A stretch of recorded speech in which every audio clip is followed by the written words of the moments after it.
For any given chord on this instrument, there's more than 20 triad inversion structures.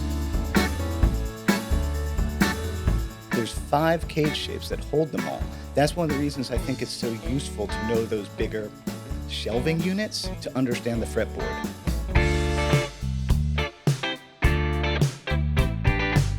So if we're looking at a triad, we're really looking at a piece of a cage shape.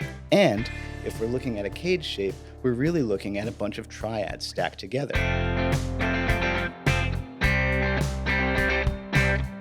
This is so useful for making up our own guitar parts. We get to choose what range we want to play in based on what we hear in our head. Do we want to be low and growly, mid-rangey and smooth, or high and bright and chirpy?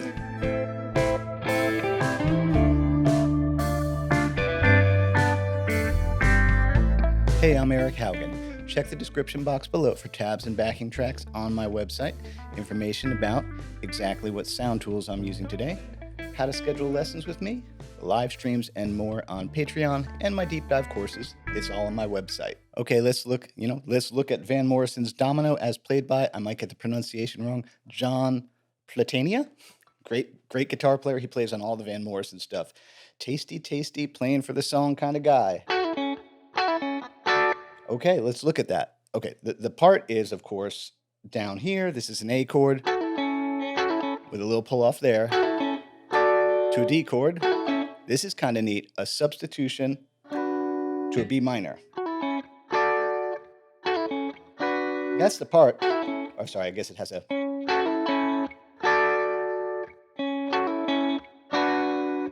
That's in this position pickup, but I don't like playing in that pickup so much. I mean, I do if I'm doing like Knopfler.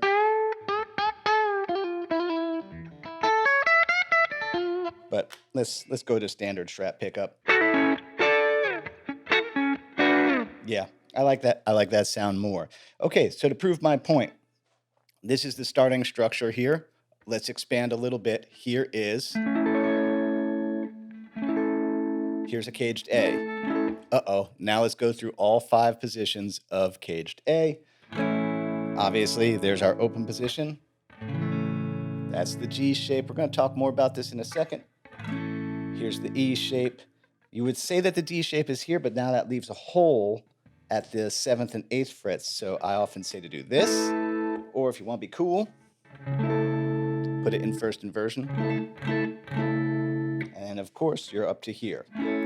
Now let me prove my point about the triads. 1, 2, 3, 4. That's all. It's okay. 4 in that position. 1, 2, 3, 4, 5.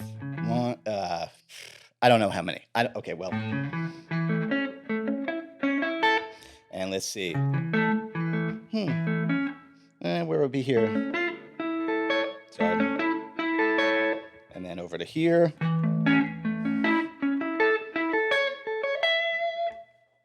And so my advice today is, like I said earlier, if you're working on your triads, that's always a good thing to be doing.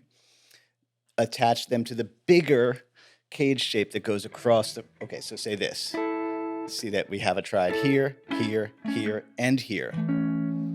Realize that to me, it's a lot easier to cite this big chord type structure, because you could call the cage system, dude, where's my chord? That's really all it is. And again, I know it's an internet buzzword, and people want to, understandably question it.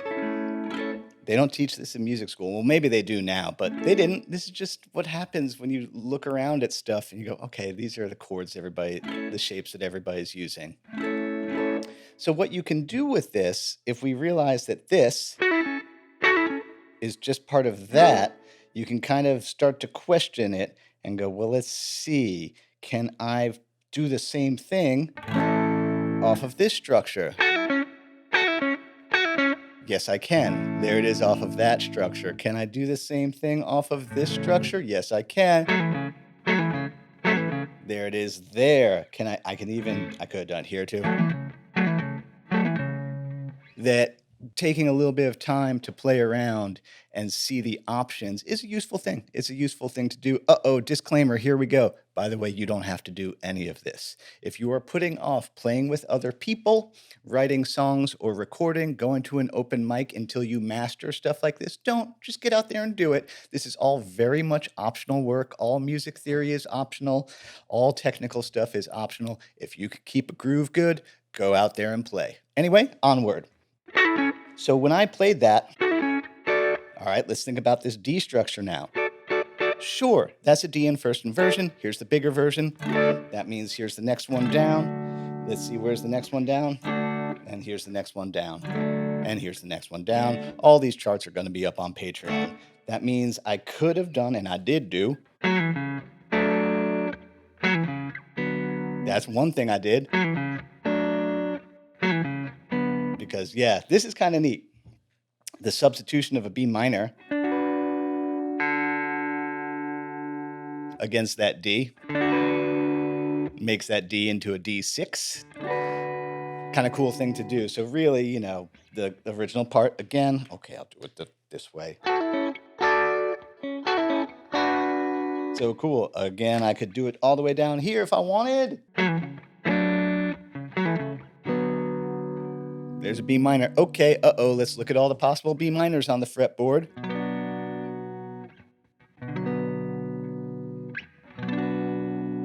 Could do it here. I could put it in first inversion. I could do it here.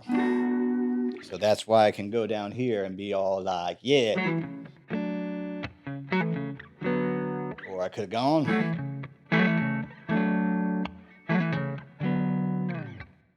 Cool thing to do. Let's look at the next one.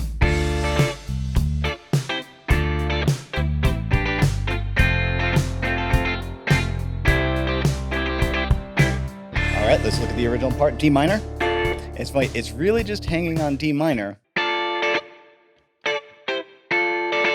This is a neat thing you can do, by the way, on a minor chord. I talked about this many years ago. It's just a trick. There's actually a couple of tricks Gilmore's doing here. On a minor chord, you can play the major chord that's a whole step behind. D minor, C, D minor, C. That's what he's doing. Here, let's put the D in there. Yeah, I talked about it in a video called Throw Triads at Triads. Old video. Vintage Haugen. And this is kind of neat. Still, it's all D minor. So it's kind of like, okay, here's how I see it. It's two tricks. He's doing that trick, the triad that's behind the other triad. This, which is really a G down to an F, this comes from jazz. If you got a minor chord here, make it a minor 7. Assuming the bass player is playing that root, you can move that forward.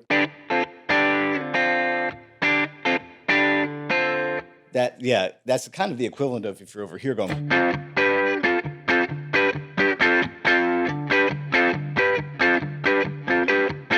It just comes out sounding fancier. So that little lick.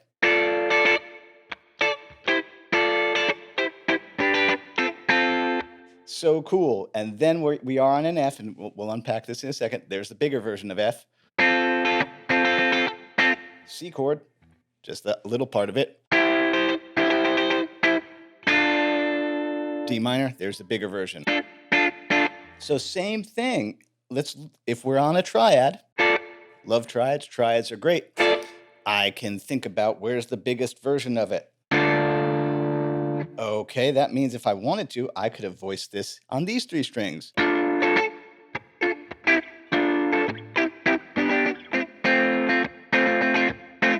What's it go to after that? I see, yeah. If I want, I could move the whole thing down to the next version.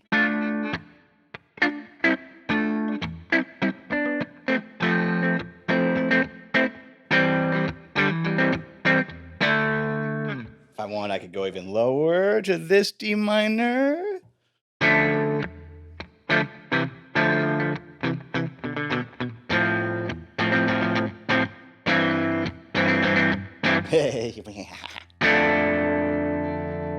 Okay, kind of funny, kind of a funny thing to do. But same thing, to do that, I need to be able to see that D minor is here, here, here, here, and here. And I'm just gonna, there's the original part. I moved it down. I moved it down. Similarly, though, that means I'm like, oh boy, C chord.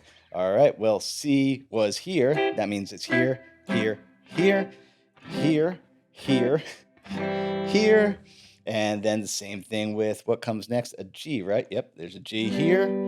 That means that there is a G here, or here, or here, or here, and so on and so forth. That, you know, I talk about this all the time, really, that whatever in one spot, there's gonna be there's gonna be four more places where it shows up. And then if you think about that in terms of across the fretboard that way, that's even more things. So again, my advice is when you learned one thing and try, don't go crazy, don't spin yourself out, but maybe just find one other spot to play it, to test your knowledge of the structures and the triads, how they interact with those cage shapes. Because that's how everything works. That's where the chords are. This is a polyphonic instrument. It's one of the things that it does. It plays chords.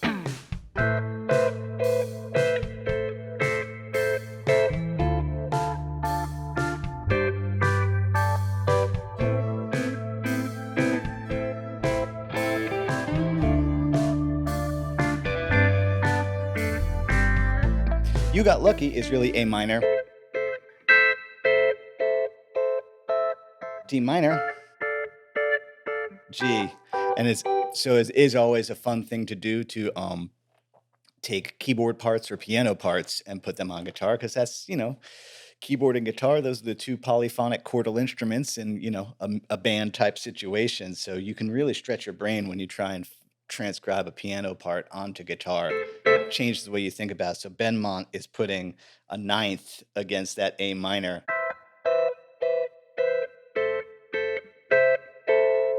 Doing the same thing to the D minor. So cool. And then a little kind of, here's the G, kind of a sus4 down and back. Cool part, man.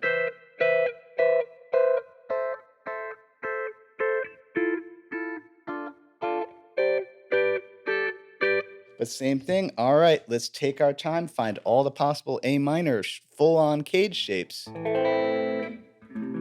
Which does mean that also, which that, or that, this, to this, to this, to this. Yes, it's like triad, triad, triad, triad, triad, triad, triad, triad, triad, triad, triad, triad, triad, triad, triad, triad. Oh my God.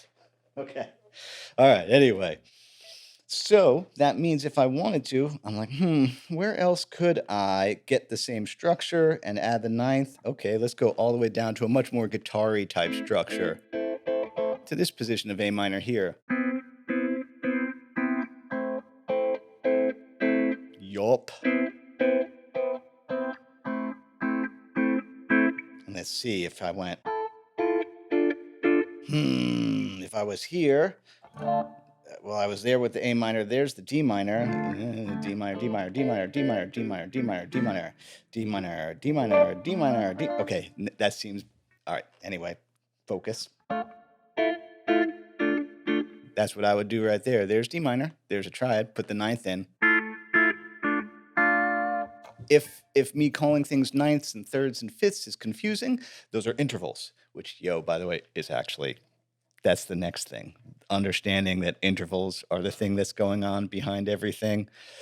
Yeah, I did one video about it with minor key. I need to do it again with major key. But yeah, realizing that these aren't dots. These aren't just shapes. These are magical, magical intervals that are interacting with each other. Frequencies, man. We're all just frequencies, just like vibrating. Oh my God, okay.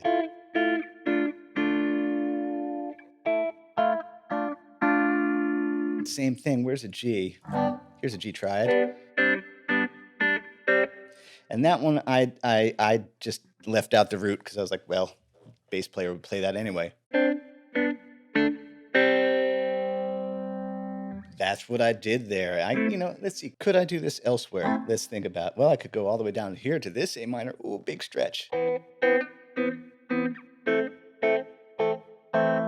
Let's see, where would D minor be? D minor's right there. If I want the 9, yeah, I could have done it there, elsewhere. Just fun things to do when you sit around and practice. I never even call it practice. I think you know this about me. I spend a lot of my time on the couch, watching Seinfeld reruns, noodling with guitar. Know that. Just about any video you've ever seen of me on YouTube started like that.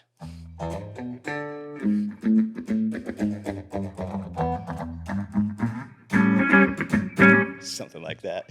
That's all we got to talk about for today. If you enjoy my work, please like, subscribe, and share. That costs you nothing and helps people like me out immensely who work this gig. One more time around how my business works.